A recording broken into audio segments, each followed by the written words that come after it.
საიმონ სებაგ მონტეპიორეს, პოლიტიკური ნაშრომი სტალინი წითელი მეფის კარი. ბიუროკრატია ძირგამომპალია.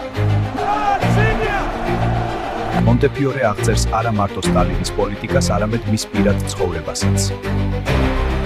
წითელი მეფის კარი მოიცავს სტალინის მოღვაწეობას 20-იანი წლებიდან 1953 წლამდე.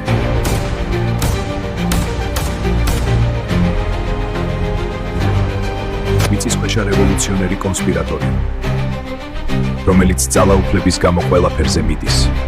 ნაწარმოებში არის რამდენიმე თავი, როცა სტალინი ჯერ კიდევ რევოლუციონერი კობა იყო. მიწისქვეშა ორგანიზაციები და ცნობილი ძარცვა, სიმონ ტერპეტროსიანთან ერთად.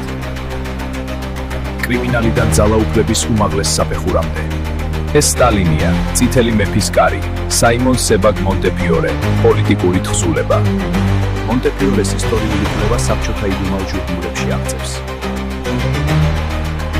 Решение просто